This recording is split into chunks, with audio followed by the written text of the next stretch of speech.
ಉಡುಪಿಯಲ್ಲೂ ಕೂಡ ಮೂವರು ಸೋಂಕಿಗೆ ತುತ್ತಾಗಿದ್ದಾರೆ ಎನ್ನುವಂತಹ ಮಾಹಿತಿ. ಉಡುಪಿ ಜಿಲ್ಲೆಯಲ್ಲಿ ಸೋಂಕಿತರ ಸಂಖ್ಯೆ 111ಕ್ಕೆ ಏರಿಕೆಯಾಗಿದೆ. ಈ ಮೂಲಕ ಮಹಾರಾಷ್ಟ್ರದಿಂದ ಬಂದು ಕ್ವಾರಂಟೈನ್ಗೆ ಒಳಪಟ್ಟಿದ್ದಂತಹ ಮೂವರಲ್ಲಿ ಈಗ ಸೋಂಕು ಕಾಣಿಸಿಕೊಂಡಿದೆ.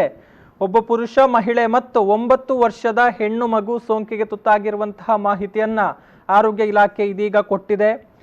ಪೇಷಂಟ್ ನಂಬರ್ 2231 27 ವರ್ಷದ ಪುರುಷ, ಪೇಷಂಟ್ ನಂಬರ್ 2233 30 ವರ್ಷದ ಮಹಿಳೆ ಮತ್ತು ಪೇಷಂಟ್ ನಂಬರ್ 2256 9 ವರ್ಷದ ಬಾಲಕಿ ಇಲ್ಲಿ ಸೋಂಕಿಗೆ ತುತ್ತಾಗಿದ್ದಾರೆ. ಸೋಂಕಿತರನ್ನ ಕೋವಿಡ್ ಆಸ್ಪತ್ರೆಗೆ ಶಿಫ್ಟ್ ಮಾಡೋದಿಕ್ಕೆ ಉಡುಪಿ ಜಿಲ್ಲಾಡಳಿತ ಎಲ್ಲಾ ರೀತಿಯ ಸಿದ್ಧತೆಗಳನ್ನ ಈಗ ಮಾಡಿಕೊಳ್ತಾ ಇದೆ. ಹೆಚ್ಚಿನ ಮಾಹಿತಿ ಕೊಡ್ತಾರೆ ನಮ್ಮ ಉಡುಪಿ ಪ್ರತಿನಿಧಿ ಸಂತೋಷ್, ನೇರ ಸಂಪರ್ಕದಲ್ಲಿದ್ದಾರೆ. ಹಲೋ ಸಂತೋಷ್. ಎಸ್, ಉಡುಪಿಗೆ ಮತ್ತೆ ಆಘಾತ ಎದುರಾಗಿದೆ. ನಿನ್ನೆ ಅಂತೂ ಬಹಳ ದೊಡ್ಡ ಪ್ರಮಾಣದಲ್ಲಿ ಸೋಂಕಿತ ಪ್ರಕರಣಗಳು ಪತ್ತೆಯಾಗಿದ್ವು. ಸೊ ಇದೀಗ ಮತ್ತೆ 3 ಪಾಸಿಟಿವ್ ಪ್ರಕರಣಗಳು ಬೆಳಕಿಗೆ ಬಂದಿದೆ. ಏನಿದೆ ಹೆಚ್ಚಿನ ಡೀಟೇಲ್ಸ್ ಅಂತ? ಈಗ ಗೌತಮ್, ಈಗಾಗಲೇ ವರದಿಗಳು ಇನ್ನಷ್ಟು ಬರ್ಲಿಕ್ಕೆ ಬಾಕಿ ಇದೆ. ಸುಮಾರು 4540 ವರದಿಗಳು ಬರ್ಲಿಕ್ಕೆ ಬಾಕಿ ಇತ್ತು. ಇವತ್ತು ಸ್ವಲ್ಪ ವರದಿಗಳು ಬಂದಿದೆ. ಅದರಲ್ಲಿ 3 ಪ್ರಕರಣಗಳು ಪಾಸಿಟಿವ್ ಬಂದಿರುವಂತದ್ದು. ಅದು ಕೂಡ ಮುಂಬೈನಿಂದ ಬಂದವರು. ಅವರು ಕ್ವಾರಂಟೈನ್ ಮಾಡಲಾಗಿತ್ತು. ಆ ಕ್ವಾರಂಟೈನ್ ಮಾಡಿರುವಂತಹ ವ್ಯಕ್ತಿಗಳ ಈಗಾಗಲೇ ಬಂದಿರುವಂತದ್ದು. ಮೇಲ್ನೋಟಕ್ಕೆ ಒಂದೇ ಕುಟುಂಬದವರಿಗೆ ಬಂದಾಗೆ ಕಾಣಿಸ್ತದೆ. ಒಂದು ಬಾಲಕಿಗೆ, 9 ವರ್ಷದ ಬಾಲಕಿಗೆ, ಮತ್ತೆ 2 ಗಂಡಸು ಮತ್ತು ಹೆಂಗಸದ್ದು ಈ ಒಂದು 3ರಲ್ಲಿ ಇವತ್ತು ಪಾಸಿಟಿವ್ ಪ್ರಕರಣ ಬೆಳಕಿಗೆ ಬಂದಿರುವಂತದ್ದು. ಈಗಾಗಲೇ ಇವರನ್ನ ಉಡುಪಿಯ TMFI ಆಸ್ಪತ್ರೆಗೆ ಶಿಫ್ಟ್ ಮಾಡಲಿಕ್ಕೆ ಎಲ್ಲ ಸಿದ್ಧತೆಯನ್ನ ಮಾಡಿಕೊಂಡಿರುವಂತದ್ದು. ಇನ್ನಷ್ಟು ಸಂಜೆಯ ಹೊತ್ತಿಗೆ ಈ ಈ ಸಂಖ್ಯೆಗಳು ಜಾಸ್ತಿ ಆಗುವಂತಹ ಸಾಧ್ಯತೆ ಇದೆ. ಇನ್ನಷ್ಟು ವರದಿಗಳು ಕೂಡ ಬರ್ಲಿಕ್ಕೆ ಬಾಕಿ ಇರುವಂತದ್ದು. ಎಸ್, ಇನ್ನು ನಿನ್ನೆ ಸಂಜೆಯ ವೇಳೆಗೂ ಕೂಡ ಉಡುಪಿ ಜಿಲ್ಲೆಗೆ ಆಘಾತ ಕಾದಿತ್ತು. ಬೆಳಗಿನ ವೇಳೆಯೇ 16 ಪ್ರಕರಣಗಳು ಕಂಡು ಬಂದಿದ್ವು. ಸಂಜೆ ಮತ್ತಷ್ಟು ಪ್ರಕರಣಗಳು ಬೆಳಕಿಗೆ ಬಂದಿದೆ. ಅಲ್ಲಿ ಉಡುಪಿ ಜಿಲ್ಲಾ ಪಂಚಾಯತ್ನ ಸಿಬ್ಬಂದಿ ಕೂಡ ಸೋಂಕಿಗೆ ತುತ್ತಾಗಿದ್ದಾರೆ ಎನ್ನುವಂತಹ ವಿಚಾರಗಳು. ಸೊ ಯಾವ ರೀತಿಯ ಮುನ್ನೆಚ್ಚರಿಕೆಗಳನ್ನ ಇದಕ್ಕೆ ಸಂಬಂಧಪಟ್ಟ ಹಾಗೆ ತೆಗೆದುಕೊಳ್ಳಲಾಗಿದೆ ಅಂತ? ಗೌತಮ್, ಹೌದು, ಈಗಾಗಲೇ 4 ಪೊಲೀಸ್ ಸಿಬ್ಬಂದಿಗಳಿಗೆ ಮತ್ತು ಓರ್ವ ಜಿಲ್ಲಾ ಪಂಚಾಯತ್ ಹೊರಗುತ್ತಿ ನೌಕರರಿಗೂ ಕೂಡ ಒಂದು ಸೋಂಕು ತಗುಲಿರುವಂತದ್ದು ಈಗಾಗಲೇ ದೃಢಪಟ್ಟಿದೆ. ಅವರ ವರದಿಗಳ ಸ್ಯಾಂಪಲ್ ಮೊದಲ ಅವರು ಗಂಟಲು ದ್ರವವನ್ನು ಕಳಿಸಿಕೊಡಲಾಗಿತ್ತು. ಅದರಲ್ಲಿ ಪಾಸಿಟಿವ್ ಬಂದಿರುವಂತದ್ದು. ಮತ್ತೊಮ್ಮೆ ಜಿಲ್ಲಾಡಳಿತ ಮತ್ತೊಮ್ಮೆ ಕಳಿಸಿಕೊಟ್ಟಿರುವಂತದ್ದು.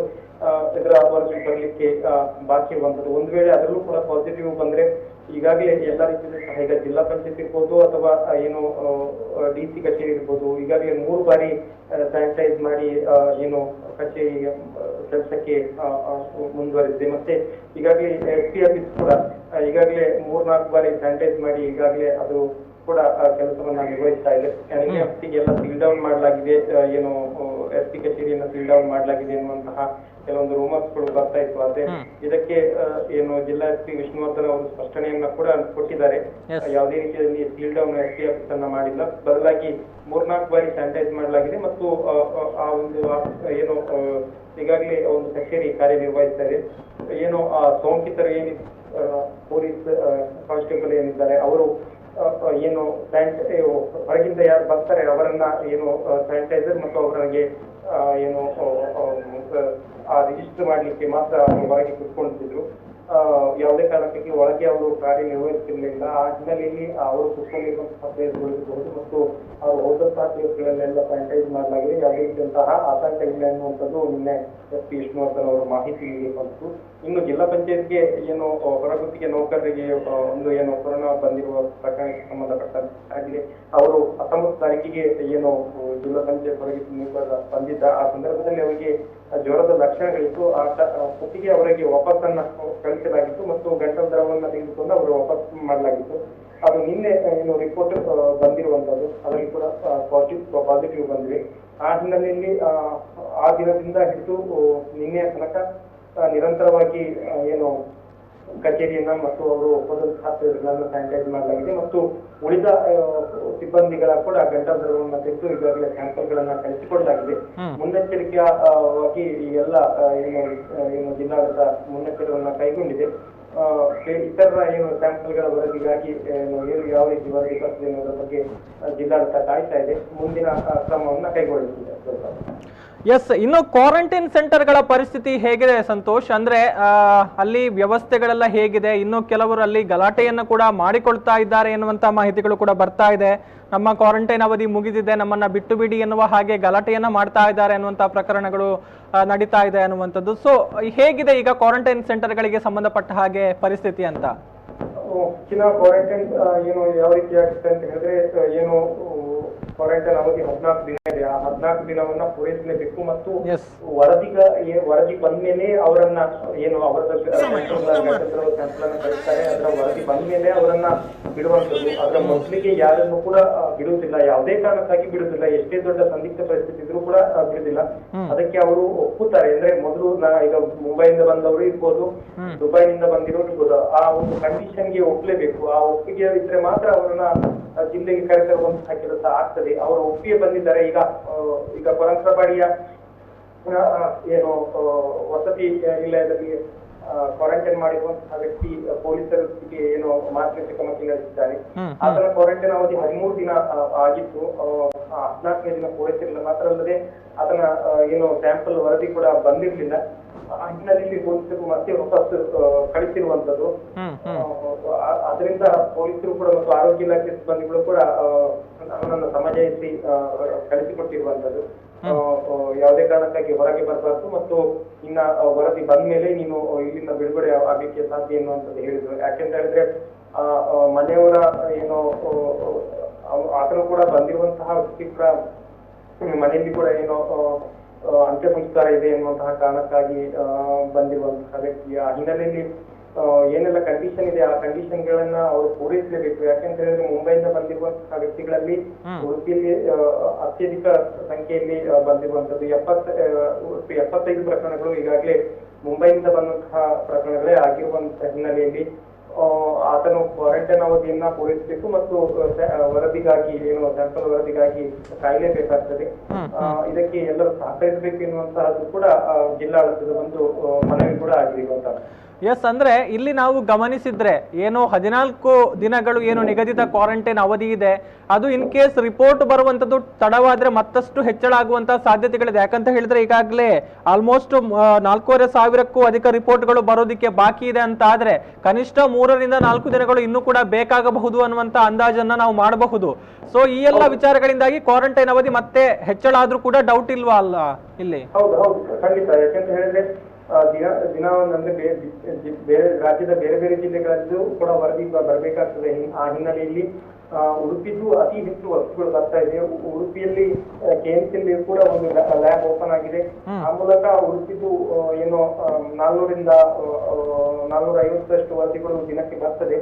ಆದ್ರೂ ಕೂಡ ಹೆಚ್ಚು ಕೂಡ ಏನು ದಿನದಿಂದ ದಿನಕ್ಕೆ ಏನು ಇಲ್ಲಿನ ಸ್ಯಾಂಪಲ್ ಗಳನ್ನು ಕಳಿಸುವಂತಹ ಸಂಖ್ಯೆ ಕೂಡ ಜಾಸ್ತಿ ಆಗ್ತಾ ಇದೆ. ಆ ಹಿನ್ನೆಲೆಯಲ್ಲಿ ಇನ್ನು ವರದಿಗೋಸ್ಕರ ಕಾಯುವವರು ಅಂದ್ರೆ 14 ದಿನ ಕ್ವಾರಂಟೈನ್ ನಂದು ಮುಗಿಸಿ ನಾನು ಹೋಗ್ತೇನೆ ಅಂತ ಹೇಳಿದ್ರೆ ಖಂಡಿತ ಹೋಗ್ಲಿಕ್ಕೆ ಚಾನ್ಸಸ್ ಇಲ್ಲ.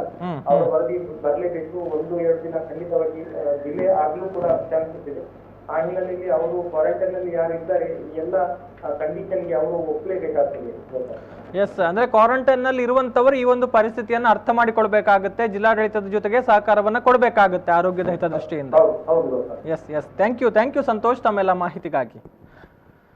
ಎಸ್, ಉಡುಪಿಯಲ್ಲಿ ಒಂದು ಕಡೆಯಿಂದ ಪಾಸಿಟಿವ್ ಪ್ರಕರಣಗಳ ಸಂಖ್ಯೆ ಏರಿಕೆ ಆಗ್ತಾ ಇದೆ. ಅದೇ ರೀತಿ ಮತ್ತೊಂದು ಕಡೆಯಲ್ಲಿ ಕ್ವಾರಂಟೈನ್ ಸೆಂಟರ್ಗಳಿಗೆ ಸಂಬಂಧಪಟ್ಟ ಹಾಗೆ ಗೊಂದಲಗಳು ಕೂಡ ಏರ್ಪಾಡಾಗ್ತಾ ಇದೆ. ಸೊ ಇದೀಗ ಬರ್ತಾ ಇರುವಂತಹ ಅಪ್ಡೇಟ್ಸ್ನ ಪ್ರಕಾರ ಕ್ವಾರಂಟೈನ್ ಸೆಂಟರ್ ಒಂದರಲ್ಲಿ ಅಲ್ಲಿ ಕ್ವಾರಂಟೈನ್ಗೆ ಒಳಪಟ್ಟಿದ್ದಂತಹ ವ್ಯಕ್ತಿಯೊಬ್ಬ ಪೊಲೀಸರ ಜೊತೆಗೆ ಕಿರಿಕ್ ಮಾಡಿದ್ದಾರೆ ಎನ್ನುವಂತಹ ಮಾಹಿತಿ. ನಾನು ಇಲ್ಲಿಗೆ ಬಂದು 13 ದಿನ ಆಯಿತು, ನಮ್ಮನ್ನ ಇಲ್ಲಿಂದ ಬಿಡಿ ಅಂತ ಗಲಾಟೆ ಮಾಡಿದ್ದಾರೆ. ಮುಂಬೈನಿಂದ ಬಂದು ಉಡುಪಿ ಇಂದಿರಾನಗರದ ಹಾಸ್ಟೆಲ್ನಲ್ಲಿ ಕ್ವಾರಂಟೈನ್ಗೆ ಒಳಪಟ್ಟಿದ್ದಂತಹ ವ್ಯಕ್ತಿ ಪೊಲೀಸರ ಜೊತೆಗೆ ಮಾತಿನ ಚಕಮಕಿಯನ್ನ ನಡೆಸಿದ್ದಾರೆ. ಅಂದ್ರೆ ಉಡುಪಿ ಜಿಲ್ಲೆಗೆ ಸಂಬಂಧಪಟ್ಟ ಹಾಗೆ ಏನು ಬಂದಿರುವಂತಹ ಪ್ರತಿಯೊಬ್ಬ ಪ್ರಯಾಣಿಕರಿರ್ಬೋದು ಅಥವಾ ವಲಸಿಗರಿರ್ಬೋದು ಎಲ್ಲರ ಒಂದು ಥ್ರೋಟ್ ಸ್ವಾಬ್ ಅನ್ನ ಕಲೆಕ್ಟ್ ಮಾಡಿಕೊಂಡು ಲ್ಯಾಬ್ಗೆ ಕಳಿಸಲಾಗಿದೆ. ಅದೇ ರೀತಿ ಕಳಿಸಲಾಗಿರುವಂತಹ ಸ್ಯಾಂಪಲ್ಗಳು ಈಗ ಆಲ್ಮೋಸ್ಟ್ 4,500ಕ್ಕೂ ಹೆಚ್ಚಿದೆ. ಅದರ ರಿಪೋರ್ಟ್ಗಳು ಬರಬೇಕಿದ್ರೆ ಕನಿಷ್ಠ 4 ರಿಂದ 5 ದಿನಗಳಾದ್ರೂ ಬೇಕೇ ಬೇಕು. ಆ ಸಂದರ್ಭಗಳಲ್ಲಿ ಬರುವಂತ ರಿಪೋರ್ಟ್ಗಳಲ್ಲಿ ನೆಗೆಟಿವ್ ಅನ್ನುವಂತ ವಿಚಾರಗಳು ಉಲ್ಲೇಖ ಆಗದೇ ಇದ್ರೆ ಯಾರನ್ನು ಕೂಡ ಕ್ವಾರಂಟೈನ್ ಸೆಂಟರ್ ನಿಂದ ಹೊರಗಡೆ ಬಿಡೋದಿಲ್ಲ. ಸೊ ಅದನ್ನ ಇಲ್ಲಿ ಅರ್ಥ ಮಾಡಿಕೊಳ್ಳದೆ ಗೊಂದಲಗಳು ಎದುರಾಗ್ತಾ ಇದೆ. ಈ ನಿಟ್ಟಿನಲ್ಲಿ ಜಿಲ್ಲಾಡಳಿತ ಕೂಡ ಒಂದು ಅತ್ಯಂತ ಸ್ಪಷ್ಟವಾದ ಮಾಹಿತಿಯನ್ನ ಕೊಟ್ಟಿದೆ. ಅಂದ್ರೆ ವರದಿ ನೆಗೆಟಿವ್ ಬಾರದೆ ನಾವು ಕ್ವಾರಂಟೈನ್ ಸೆಂಟರ್ನಿಂದ ಬಿಡೋದಿಲ್ಲ, ವರದಿ ನೆಗೆಟಿವ್ ಬರುವವರೆಗೂ ಕೂಡ ಎಲ್ಲರೂ ಕೂಡ ಕಾಯಲೇಬೇಕು ಅನ್ನುವಂತಹ ಒಂದು ಖಡಕ್ ಸೂಚನೆಯನ್ನ ಕೂಡ ಇಲ್ಲಿ ಉಡುಪಿ ಜಿಲ್ಲಾಡಳಿತ ಕೊಟ್ಟಿದೆ.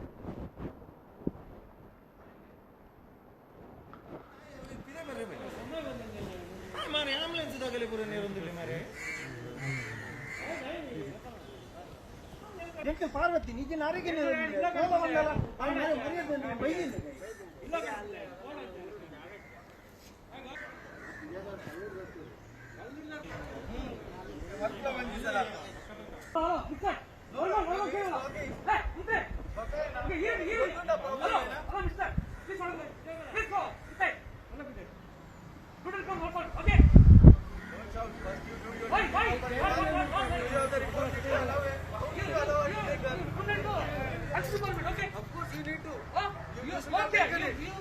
You complain to health department, okay?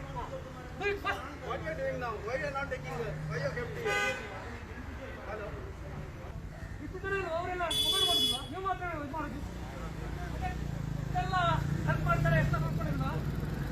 ಅವರು ರಿಪೇರ್ ಸಮಸ್ಯೆ ಇದೆ ನಿಮಗೆ? ಇಲ್ಲ ಮಾಡಿದ್ದಾರೆ ಏನಾದರೂ ಇಲ್ಲಲ್ಲ? आपका मोबाइल दे रहा था ये विषय पुलिस का लेबर यार मानते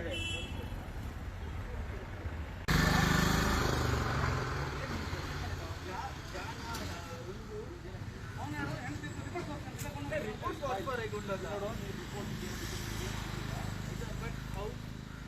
ಎಂತ ಗೋನಾಪೆ ಪಾಸಿಟಿವ್ ಇಚ್ಚಿ ಪನೊಂದಿಲ್ಲ ಅಲ್ಲುಲ್ಲ ಕನ್ಫರ್ಮ್ ಇಚ್ಚಿ ಯಾನ್ ಏನ ಫಾದರ್ ಪಾಸ್ ಎಕ್ಸ್ಪೈರ್ ಆತೆ ರೈಕ ಬತ್ತೀನಿ ಫಸ್ಟ್ ಕೇಳಲೆ ನಿಗಿಲ್ಲ ನಿಗಲ್ ಪನೊಂದಿಲ್ಲ ಯಾನ್ ನೆರೊಂದಿಲ್ಲ ದೇಗ್ ನೆರೊಂದಿಲ್ಲ ಕೇಳಲೆ ಇಲ್ಲ ಪನೊಂದಿಲ್ಲ ಪಿದೆ ಬಲ್ಲ ಇದು ಪ್ರಾಬ್ಲಮ್ ಯಾಂಕ ಏನ ಉಂಡು ನಿಗಲೆ ಗೊತ್ತಿಜಿ ಯಾನ್ ಏನ ಫಾದರ್ ಎಕ್ಸ್ಪೈರ್ ಆತೆ ಯಾ ಇಲ್ಲ